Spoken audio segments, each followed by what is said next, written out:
Good evening and welcome to the community meeting for the Lakewood Elementary School. Thanks to everybody for joining us here today. We have a lot of information to share with you and we're glad you've taken the time out of your schedule to be with us today. I'm Lawana Porter. I'm with the Communications Department and I have been asked to serve as your facilitator this evening. I want to start by introducing briefly the individuals who are here to help us explore some of the issues and answer some of your questions, starting with our principal, Brittany Thompson. Ms. Thompson, thank you so much for being here. Also, she is joined by her assistant principal, Nicola Thorne, who will be also assisting in answering some of the important questions that you have. Other individuals who are also here to lend their expertise and answer questions are our Chief of School Leadership, Jolie Healy, Deputy Chief, Dr. Mark Ramirez, and the Executive Director of the Elementary Schools for the Skyline and Woodrow Wilson feeder patterns, Danielle Petters.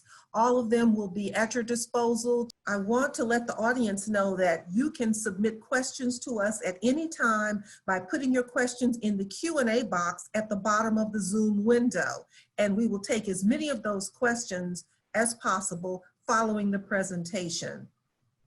And now I want to introduce Lakewood Elementary Principal, Brittany Thompson. Hello, parents and teachers, everyone, welcome, and thank you for taking the time to Zoom in with us today and hear more about school reopening and density planning and what you all can expect in the next several weeks. So today we want to start with what we've learned from this week from our kinder reopening, and we have some slides we would love to share with you. And we'll share what to expect next week, and where we've been in our decision making for school reopening and what those next steps will be. There's also going to be a question and answer portion at the end so we can provide more clarity and hear more from you. All right, well, wow, parents, what an awesome start for our kindergarten students this week. They did such a great job with the new routines for arrivals, and we can go to the next slide. Parents clearly did a lot of work at home. The next slide, please. To norm their students around mask wearing because the students did such a phenomenal job. We had a lot of great successes this week. All students were using their PPE correctly. We only had a few little reminders to cover our noses.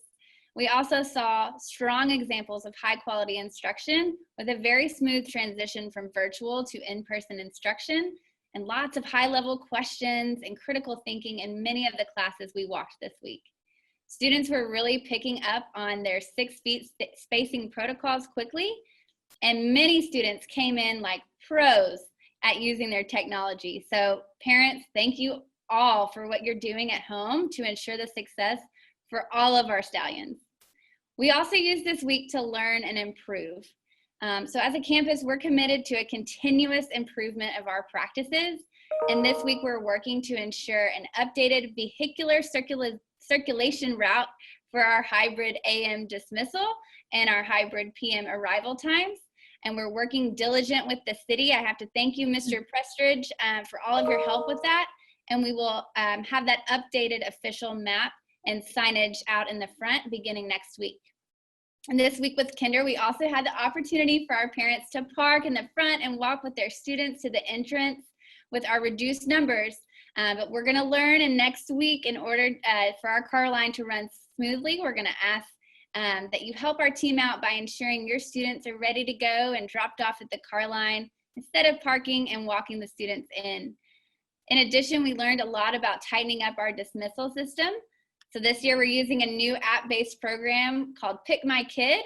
And as we transition to this new system, we're definitely learning and adjusting every day. So thank you so much to our families for your patience and your willingness to learn this new system. So make sure you download the application and register your students for the correct pickup method, and we'll share more in just a moment. So now I'm gonna hand it over to one of our phenomenal assistant principals, Nicola Thorne, who's gonna share with us a little more about what we're gonna expect for all of our families returning next week. Good evening. We are very excited to welcome our 1st through 5th graders back onto campus next week. I will be going over what to expect in the coming slides. Our AM group will arrive onto campus and enter the doors from 7:50 to 7:45. Dismissal begins at 10:45 and ends at 11. The teachers have their required lunch and planning time in between the groups. We welcome our PM session to campus for arrival from 12:05 to 12:20, and dismissal occurs from 3:15 to 3:30. Our goal is for instruction to begin promptly at 7:45 and 12:20. We do need to ask for a little bit of grace through the first week as students and staff learn our new procedures. Please know we are committed to reflecting daily and working to improve on our systems to make them more efficient. Now let's look at what your student will do on campus. A kinder through second grade student will be screened and then greeted at their door by their teacher. After putting their things away, they will begin their morning work, which is an independent assignment. This keeps the students engaged and allows the teacher to be at his or her door. Next, students have their morning meeting. This is followed by phonics, writing, and reading. Students then have their literacy stations. Students work on independent tasks while teachers pull small groups for enrichment and remediation. Next, students have math and their math small group time. At home, students will have lunch, recess, specials, science, and social studies. Students will have additional assignments for core contents to meet state minutes. Third through fifth grade students start their days similarly to K2. The main difference is these students have two teachers. Their instructional time is equally divided between the two teachers.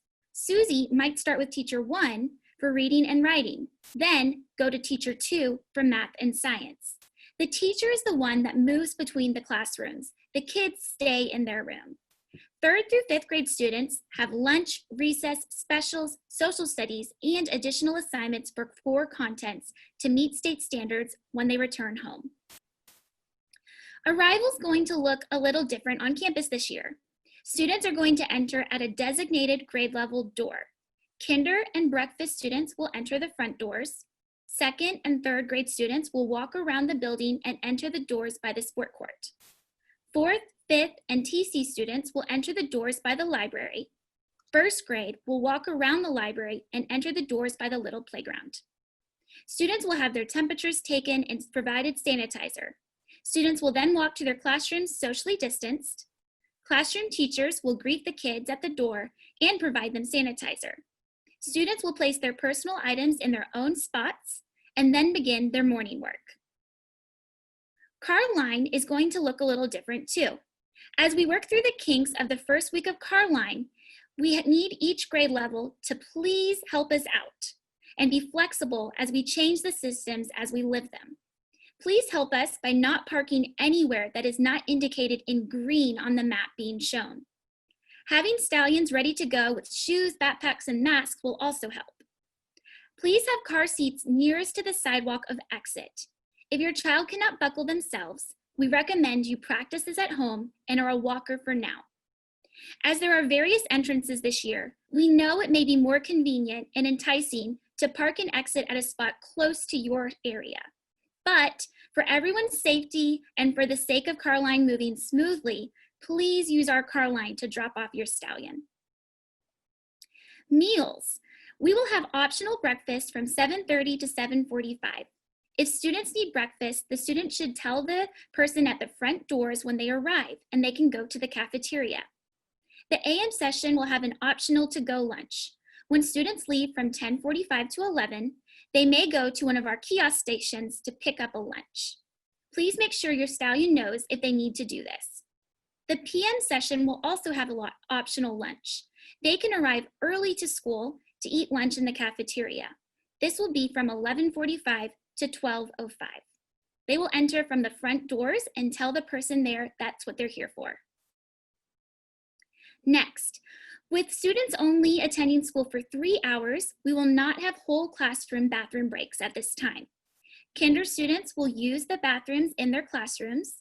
KL and KB do not have classroom bathrooms, and so they'll use the bathroom in the kinder hallway 2 at a time.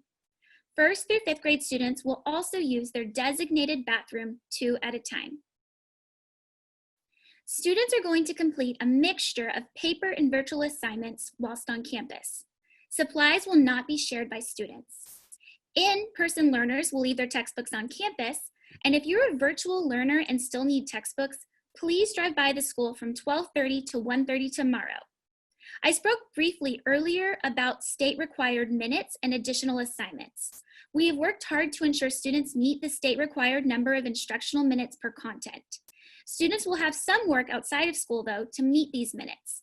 These minutes will be met in a number of ways. For example, in K2, a student might be required to use Raz Kids for 20 minutes a day to meet their additional 20 minutes of reading instruction. What should a student bring to school? Please pack a water bottle to keep kids from sharing the water fountain, a jacket or sweater as classrooms can get cold, a charged iPad or Chromebook, and headphones, their daily folder or binder, and an extra mask.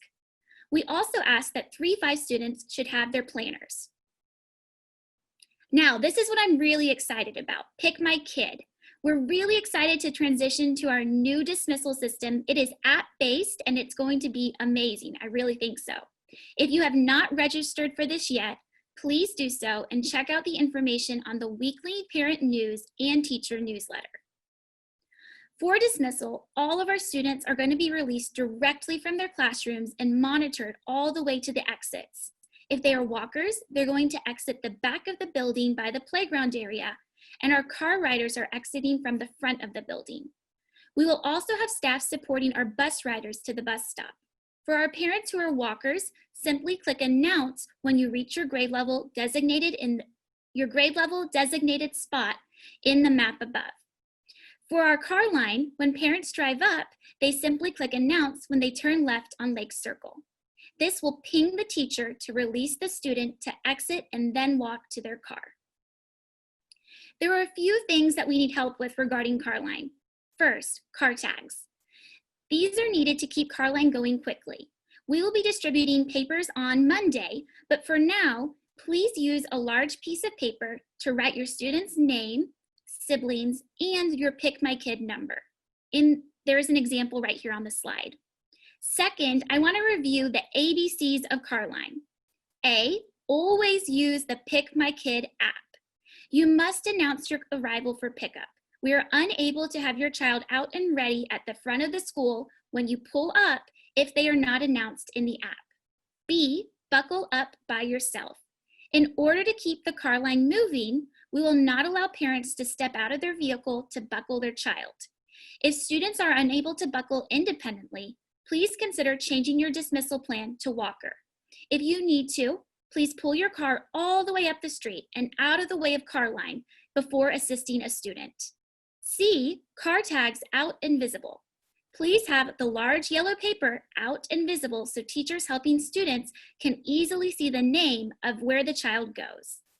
Hey, Ms. Thorne, just a moment. Let's make sure we touch base on the slide. Thank you. So this is the map that Ms. Thorne was referencing.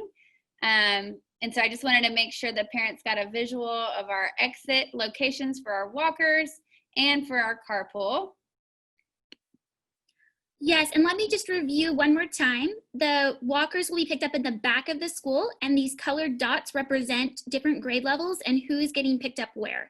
So red is kinder, orange is first, yellow is second, green is third, fourth is blue, and fifth is purple. And this corresponds to the lanyard that your student has been given when they came up from MAP or TXKEA testing to hold their mask.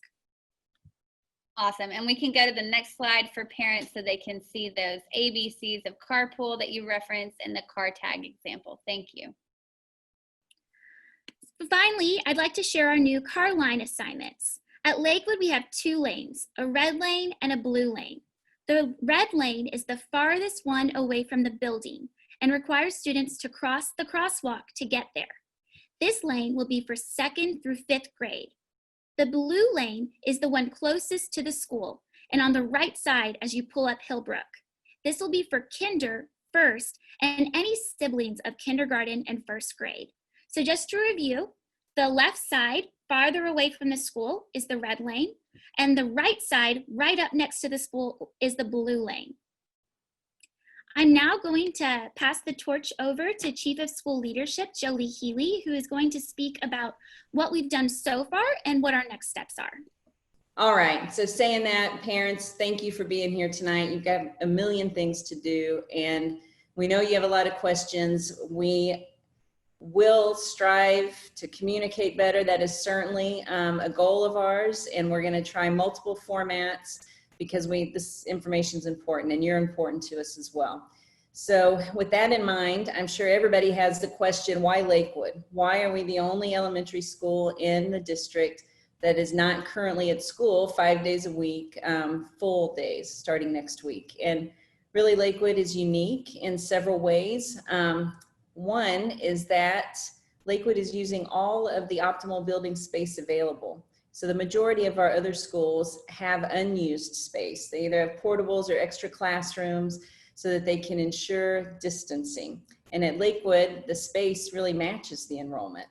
Secondly, our other schools are closer to between 50 and 60% of the parents seeking to return on campus. Our district average is 53%, but at Lakewood we have 82%.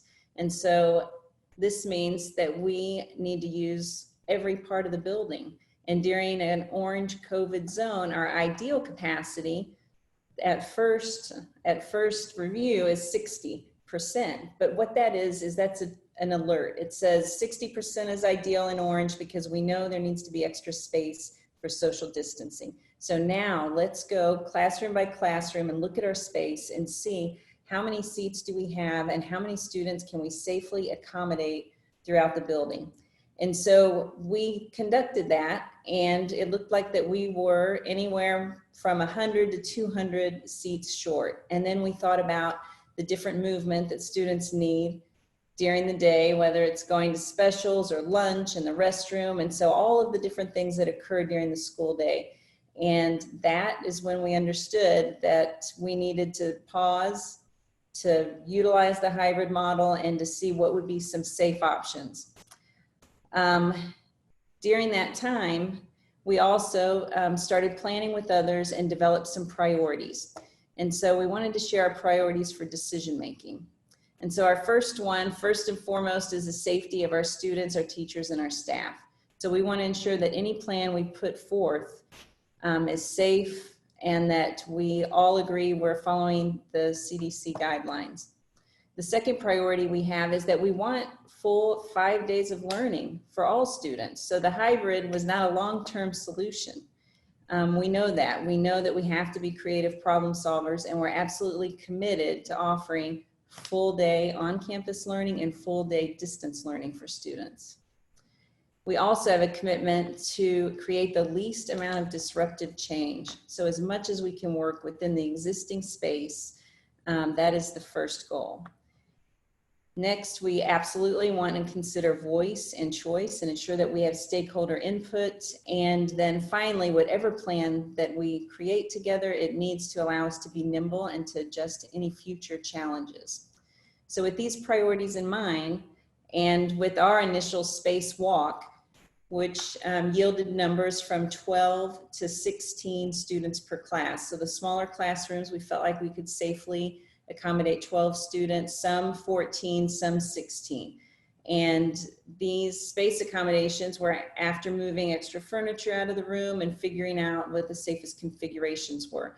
But we said it was Tuesday, that we wanted to walk again, but this time walk with an architect space planner. So we had Mr. Miller walk with us and Dr. Chung from the county health department. And we were able to see classrooms with our kindergarten students learning and to look at how they were using the space and to consider how many more students could we accommodate. And we went to the different classrooms. We also went to the common area spaces and talked about best protocols. And we gained many new insights from our walk.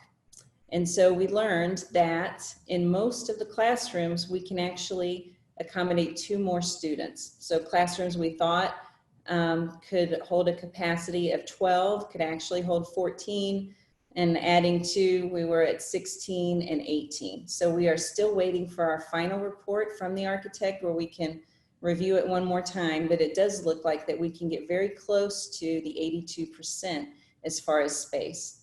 And there are some recommendations that go along with that, like desks facing one direction so that we can limit the respiration exchange, and that our younger students can actually be closer in what we call a bubble group or a cohort group, and we talk through the best procedures for that.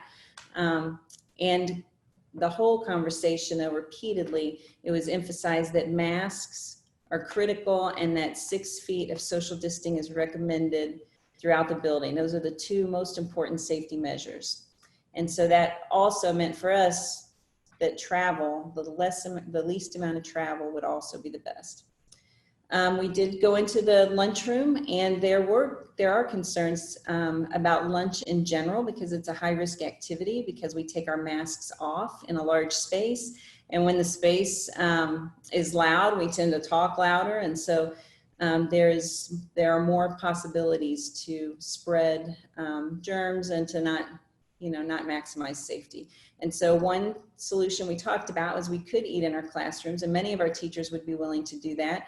And legally, in accordance with policy, we are required to ensure that teachers have a 30-minute duty-free period throughout the day. So there might be some schedule opportunities for us to add that 30-minute time at the end of the day to maximize the time that we're in the classroom and to minimize the time that we're traveling. And the other thing that we talked about was with the cohort groups, that there are concerns once we're 10 years old and older. That's when we have to be very careful, and we don't recommend the bubble groups, but we really want to seek that 6 feet of social distancing. And so after considering all these points that we just shared, we looked back at what other spaces do we have. And so we have an art room and a music room and a library, and those could be repurposed. Those common multi-use spaces could be turned into classroom to help us have smaller homerooms and classrooms. There have been questions about, well, what about the cafeteria? If we don't use it, can we divide it into classrooms and the auditorium into classrooms? But we also, our fifth priority was to remain nimble. So we have to have some space in case challenges arise, in case we have inclement weather. We also considered, what about portables? But the time to get portables delivered, and then the different safety requirements, because there's a storm shelter requirement now with portables, that did not seem like a feasible solution. And so our top two priorities, not priorities, but our top two options that we shared with you previously, we have eliminated those, and we've taken the input that we received from our walk, and then we have added some other possibilities. And so the next step is that Principal Thompson's going to talk us through what options are available. And then there will be a survey that goes out. And I know we have to use surveys because your voice is critical. And I know there's a lot of them. This one we are developing in partnership with our research and evaluation team. And so we will get back information from the survey to help us decide which options are the very best to start developing. And then we'll also review a timeline with you this evening. All right, well, thank you for that. And I'll turn it over to you, Principal Thompson. Thank you so much, Chief Neely. We can go back to the first slide, or the slide prior. Thank you. So where we are now with our current options is option one, considering moving some of our students, specifically our 5th grade students, to J.L. Long Middle School, maybe located in one section of the building, which would give us more space to add the additional classes at Lakewood. However, Dr. Chung, the health expert we walked with, did mention Tuesday that this was her least favorite option because of the increased transition and transmission between students. We also have another option. Option 2 is brought to us by our parent groups, which considers having all of K through 3 return for in-person instruction, but keep our 4th and 5th graders learning virtually, which would provide more in-person opportunity for our youngest learners, but less opportunities for our older learners. Let's go to our third option, our next slide. Another option was to partner with a community organization and find a non-district space to offer classes in and have space off-site. Some grade levels would learn 5-day full day instruction offsite, similar to the JL Long plan, and it would free up some more space in the building as well. A fourth option was to consider boundary changes, which would require meeting with the district boundary office and permanently rezoning students to different areas and schools which are under capacity. We also came up with 2 additional options that were brought up on Tuesday from our collaborative walk that we would also like to share.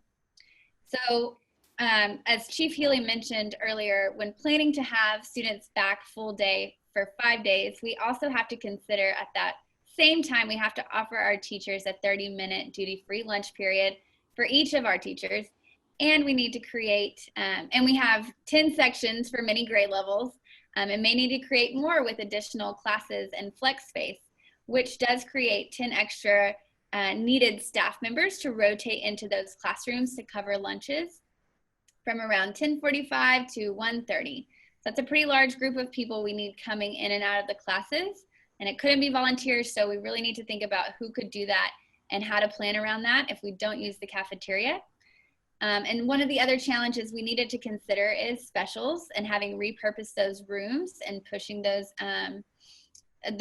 specials classes into the classroom as well. And just understanding that that time is traditionally used to provide teachers with their required planning period, about 45 minutes daily, which is also used for a lot of our ARD meetings and 504 meetings in addition to the teacher planning. So a couple of options we would like to propose in addition as a result of our team meeting would include number 5, which is having a full day 5-day option with repurposed rooms that were mentioned previously at Lakewood with an early release at 2 p.m. This early release would provide teachers the ability to serve their lunch to their students in the classroom and allow them a duty-free lunch from 2 to 2:30. In addition, specials could be offered virtually and from 2:30 to 3:15. And in this option, teachers would be provided with their allotted daily planning time. But also we would need some additional staff to ensure that we're teaching those overflow classes in the repurposed rooms.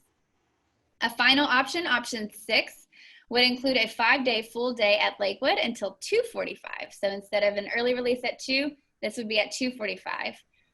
And option 6, the final option, we would also be using those repurposed rooms, which would again provide the teachers the ability to serve lunch in the classroom with their students and allow them a duty-free lunch from 2:45 to 3:15. Specials would need to be incorporated throughout the day in the classroom, and therefore we would need some additional staffing to cover those 10 or more sections of homerooms per grade level, or just combine our homerooms together for specials outdoors, weather permitting. In this option, we would also need that additional staffing as well for the overflow classes in the repurposed rooms. And this plan would eliminate the ability to have our specials teachers supporting with logistics, overflow classes, and different protocols throughout the day. So those are our major options that we wanted to propose and review with you. And now that you've heard a little bit more about those options, I would like to summarize our next steps as a campus team. So Monday, October 5th, we are so excited to welcome all of our stallions in person if they choose. And district leadership will also be coming on to Lakewood and observe the spacing in the classrooms real time. And then Tuesday, our SBDM committee will host a meeting. We'll review these options. We will seek input and support in narrowing down which options we would like to present to both our staff and the broader community. And in addition, on Thursday, we aim to share a parent survey. Yes, another survey, but we really want your input. So we'll share that with our broader community and staff to seek input and help narrow down which options we're most in favor for. And after results come in from that survey, the week of October 12th, we will begin analyzing those results and unpacking the plan at a campus level, really fine-tuning the details. And then Thursday the 15th, we will host another webinar to share information about our plan moving forward and take questions to provide more clarity in our Sunday newsletter. Depending on the scope of the change, there is a possibility we could begin an early implementation on October 26th, but we would like to begin no later than the second grading period on November 9th. And that summarizes our next steps and our options that we're considering. So we'd love to hand it over to you to answer some of your questions.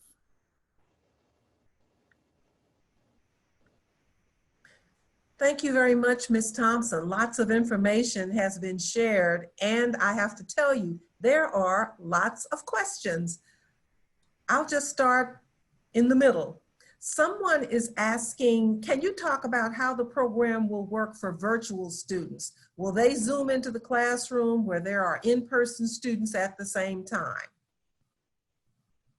So right now we have our students with a virtual only teacher in the afternoon, and I'm going to let Ms. Thorne talk a little bit more about what they can experience in their virtual time period. Yes, so currently the virtual students are in a pod type thing together where they get to be with the teacher as a group and that teacher solely. The teacher will go through all the same things in-person students will receive. So if a student is in a virtual setting, they are going to get writing, reading, math, science if they're in 3rd through 5th grade with their teacher in live instruction. And then they'll do the things that the students who are in person are doing on their own, also on their own. So it's the same for equity purposes of those who are in person and virtual. If you're virtual or in person, you're doing your specials, your recess, your lunch, social studies on your own with some extra required assignments to meet those numbers. And if you are virtual or in person, you're getting live instruction with your teacher, whether it's in Zoom or in person in front of the classroom, of math, science, reading, writing, phonics, those core contents. Thank you, Ms. Thorne.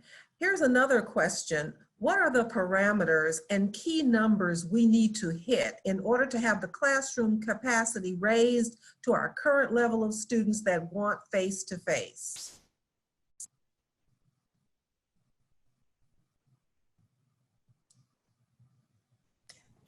Right now, our goal is to ensure 6 feet of distancing in the classroom. So our youngest learners, I saw there was also a question about the bubble groups or the cohort groups.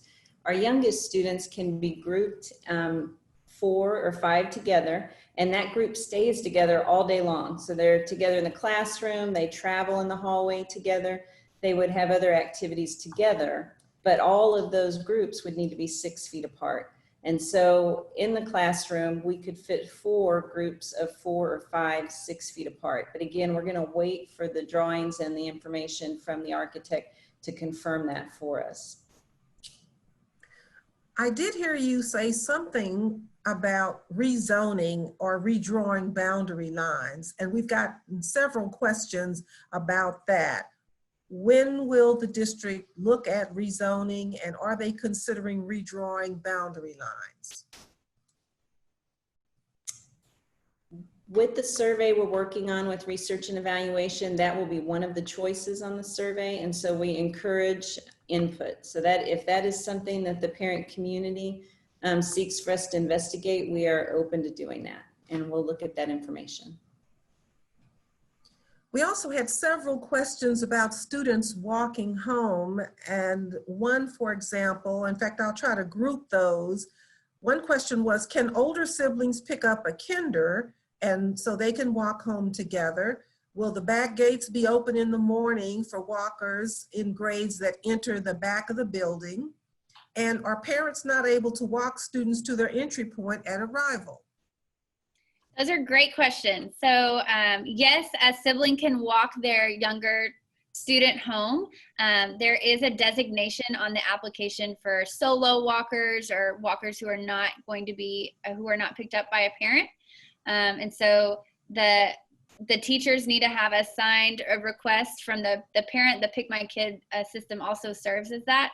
So what's great about that is if your student is walking home alone, we will give you a notification when they have been dismissed from the classroom so that you can know that they're on their way, which just provides an extra sense of security for us as well. The back gates will be open for arrival and dismissal, but we do ask parents to continue to park in only those green zone areas, because if we're parking in the middle of Wendover, it's definitely going to create some congestion. So we ask that you continue to observe those parking areas and non-parking areas. And then the third question was, are parents allowed to walk their student to their arrival point? So we allowed kinder parents to do that week 1, but in order to ensure that the Carline goes smoothly, if you are using Carline, we need you to allow your student to exit their car and walk straight to their entrance or to the sidewalk to their next entrance, so that we can continue that line flowing smoothly. And students are going to be supported by plenty of staff members, and we have some awesome volunteers ensuring that we have that safe arrival. So there'll be plenty of people to help scholars and stallions get to their entrance. Thank you, Principal Thompson. Another question, in the video that was sent yesterday, this questioner says one option of getting the kids back full-time was to keep 4th and 5th grade home virtually. What is the probability of this happening? I think it really just depends on staff input and community input and what we as a team together think is best. So I'll look forward to discussing that with the SBDM committee and anyone else who joins in on that with the staff, and then could be an option on our parent survey. So it really just depends on what we collaborate together and where the energy lies in the community. Another question, what happens if or when the current virtual learners choose to return in person for the next 9 weeks? Then there could be more than the 82% to accommodate in person. Yeah, I think that's a significant possibility. And I think we just continue, one of our values was, or guiding principles was continuing to be flexible and nimble and agile and being able to adjust to new data as it comes in. And so we definitely can't predict the future, but we may need to continue modifying and planning and seeking more information. And if there's anyone that wants to add to that context, feel free. I thought that was great. I mean, that's true. And that's why it is important too to leave some larger spaces in the school and to have that ability to make changes as challenges present themselves. Another question, can you please clarify the start time for the AM section? Should students arrive by 7:45? Yes, so we have been fine-tuning our arrival system, and we'll continue to do that. So we ask that students arrive as close to 7:30 as possible. Doors will open at 7:30, and the goal is to begin that instruction at 7:45. But of course, our students, stallions, are going straight to the classroom, so they'll begin instruction with their teacher as soon as they get into the classroom. So we aim to start instruction at 7:45. If they come earlier, they'll be getting a head start. And we just ask for some grace as we run through these new protocols and new entrances next week. And we'll tighten those up as each day goes by. This parent is asking, can enrichment work be sent home for kinder through 2nd graders? They say the online independent work doesn't fill even a half day currently. Okay, yeah, that's great feedback. And we can definitely talk to our teachers and our talented and gifted leaders, and we can see what kind of enrichment work we can provide for students. Absolutely. Another question, will the students receive their planners in school? We have not gotten one yet. That is a great question, Ms. Thorne. Do you have any updates on the planners? Yes, students will receive those in school, and I know some grades were passing those out with the virtual pickup today too. Was the low COVID rate in the Lakewood area specifically considered in how many students can return to campus? Part 1. Part 2, will Lakewood's performance on the Dallas ISD dashboard indicate that more children can come back to campus? Yes, that COVID rate for the Lakewood area was considered. And actually we did talk to Dr. Chung about that. Even though the COVID rate is low in that area, What we don't know is the families that are going in and out of the Lakewood area that is outside of that, I guess you call it also the bubble area, where it is a low COVID rate. So we did discuss that, and we did consider some of those options, but that was the discussion around the COVID rates in the Lakewood area. Here's a question about Pick My Kid. Apparently that's an app that your parents use. This parent is saying, in my experience so far, Pick My Kid is not working the way you have described. For example, I've arrived 15 to 20 minutes prior to release in the AM session and have hit announce, but I've waited for up to 30 minutes for my kiddo to come out. Other parents that come up well after I do have their kiddos come out much faster. How can we streamline this process? Yes, that is definitely some of the logistics that we've been working through this week.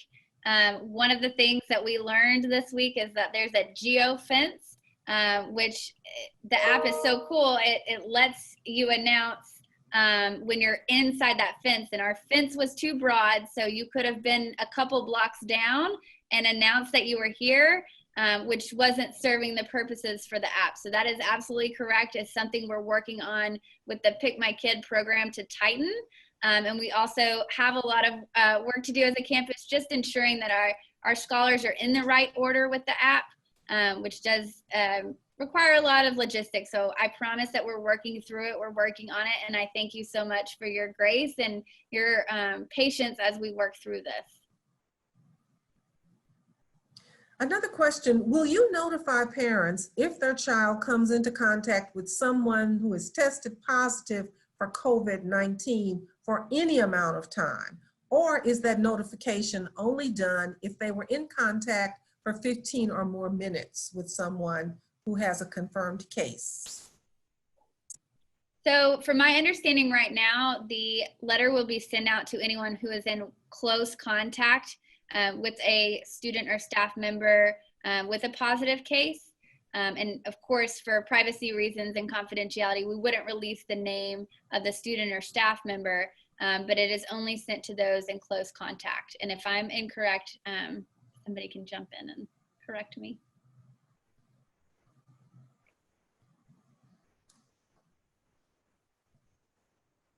How can you assure that the fifth graders will be separated at JL Long and stay away from the older kids? I am concerned, and this is my least favorite option. Yeah, I think that that concern is valid and was validated by Dr. Chung. So it would really have to be some logistical planning and ensuring students are in their own section of the building and scheduling around when they're transitioning through the building. But I hear that concern, absolutely. I also heard earlier during the presentation, there will be another parent survey. This questioner is asking, when the next parent survey is released, can a clear and defined deadline be given and honored by the administration so all parents can provide input before decisions are made? Yes, I hear you on that too. I know it has been tight turnarounds as we're trying to create plans and get input and then execute the plans within a few days. So I understand your frustration with that. In this survey, we have planned to release it on Thursday evening and close it at the end of the day Sunday. So those will be firm deadlines, and we won't even begin to start looking at it until October 12th. And then we'll begin analyzing it, and just give us some grace, because at that point we do have to put the plan together on a quick turnaround to provide that to you and the staff by Thursday. This parent says, as much as we want full-time school, he or she is curious if we think we have a better shot at staying open throughout the year if we stay half days and don't push full-time. Are there any other schools in cities our size attempting full-time in person? That is a great point and something to consider. I don't know about other schools in different cities, but if anyone does have any information on that, please let us know. Another question, considering that there is a chance that we may have to go back to virtual if there is a COVID outbreak, Currently, the virtual learning is primarily seesaw activities. And they're asking, what are you doing to improve the virtual learning experience to ensure the kids who are virtual are still getting a good learning experience? So we do use the Seesaw platform primarily as a district with our kinder, first and second grade students. And I welcome your feedback. I heard just now a great suggestion to provide more enrichment work for our virtual learners. So we will seek your input, share that with the teachers, share that with the assistant principal for that grade level, and we will collaborate to work to improve that. Ms. Thorne, did you want to add anything? Yeah. Yeah, so I'd like to just add on that currently most of the instruction in all grades is happening via Zoom, and Seesaw is being used as the assignments that correlate to what's been happening in the lessons. But soon we're going to be transitioning to students having in-person instruction on campus. And so those Seesaw are going to be supportive activities that either help meet those core content minutes, or they're going to be for that science and social studies. And so the kid would have their whole lesson there and the assignment, but we can definitely work to make those assignments longer or provide more. But I do think parents will see, especially in first and second who haven't transitioned to on-campus learning yet, a change.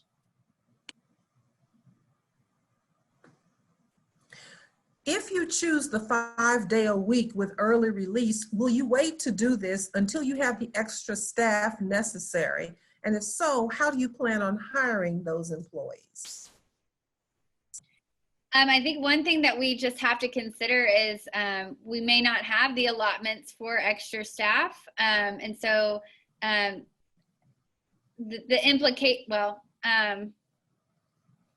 one thing we might have to do as a campus is just get really creative with the staff that we have now. And that might look like some teachers who weren't normally homeroom teachers who more supported maybe tag programming or specials classes would have to be utilized in those additional homeroom teacher sections. We also may need to do some mixed grade level classes, mixed grade level, mixed subject classes to ensure that all of our students are taken care of in the multitude of spaces that we'll be repurposing. Someone else is asking if there is a possibility that you would be willing to share the PowerPoint with those who are on the call this evening, and how might they get access? Absolutely. That will be coming out in the Sunday newsletter so that you'll have all that information that you need to be successful for day one, in addition to the information we've shared around density planning and our options moving forward. Great. We are getting fairly close to the top of the hour. Another question that has come, I think, in several different forms is, what is the plan for recess and PE? Because kids really need physical activity. This was already an issue pre-COVID, as the PE activities for my kinder last year were fairly limited. Yeah, so I know Coach Coleman and Coach Diedrich are working really hard to provide the best virtual lessons they can in their videos. We saw an awesome example of the teachers hosting a little bit of specials and activity in the classroom. Students were socially distanced with their masks, but they were doing jumping jacks and some of those exercises in place. And certainly we want to use that outdoor space whenever possible. But I want to reiterate that we're trying to balance right now with our hybrid plan. We are very limited on instructional minutes that we're able to provide our students. So those instructional minutes are a big priority for us. And with the new COVID protocols and the different things that we need to incorporate this year and the distancing, everything takes a little more time as well. And so we're doing our best to incorporate everything, but we certainly will seek your input and feedback on that as well. This person is asking, and hopefully we won't have to experience this, but what if Dallas County moves from an orange zone back up to a red zone? How will that affect the number of students allowed on campus? Well, right now we're operating under that 60% capacity. Now that's just kind of a general guideline to kind of see how many students we can actually accept in the building. So really what we did there at Lakewood and all of our campuses is that we looked at the capacity of how many students can we actually fit in the building and still be 6 foot apart to ensure, like I said, our guiding principle number 1, to maximize safety for our students. So if we go to a red zone, unless the county comes and shuts down specific schools or specific classrooms, which that could possibly happen, but assuming that doesn't happen, and it's just 60 across the board, then we can continue to have the number of students that we have there at Lakewood as long as we are socially distancing and 6 foot apart.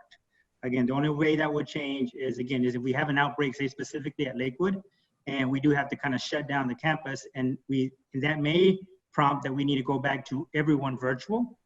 But again, it's fluid, so we need to kind of see if that happens and what our outcome is going to be. But for now, we should be able to take in all of our students that we currently have at Lakewood, even if we go to red, as long as they are 6 foot apart. This may be the last question that we have time for. This individual is asking, for teachers who are teaching virtually, there is a wide variety of capability. A few teachers are really strong at teaching virtually, but others need some training. Will you be helping those teachers who are struggling at teaching virtually and giving them more capacity? Some teachers show a video through their phone versus showing the video through their computer. Some of those are some of the issues that this parent is concerned about. Yes, absolutely. That's our primary job, is to ensure that our teachers are successful and they're growing. And like I said, we are committed as a campus to a continuous improvement of our practices. And so we welcome that feedback, and we certainly will be working with our teachers in their virtual and in-person classrooms to improve those practices. Ms. Thorne, do you want to add anything to that? Okay, great.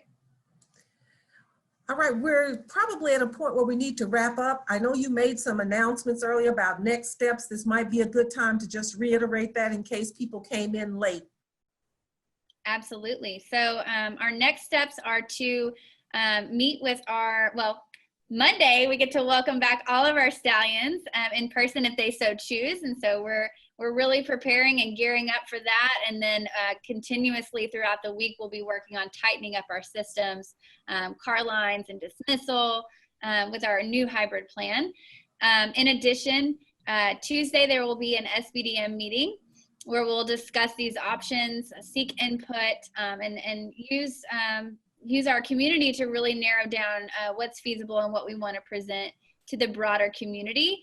I will also be reaching out to our staff to seek their input and find out where they land as well. And then on Thursday, we'll be sending out a survey for all of our parents and all of our teachers to give us input on which options they feel or we feel are more feasible to then develop. So then once that survey closes on Sunday, then we'll begin analyzing those results beginning the week of October 12th, and then putting the plan together, sharing more with you about that plan on October 15th, which is a Thursday, and then moving towards how will we execute it and when will we execute it.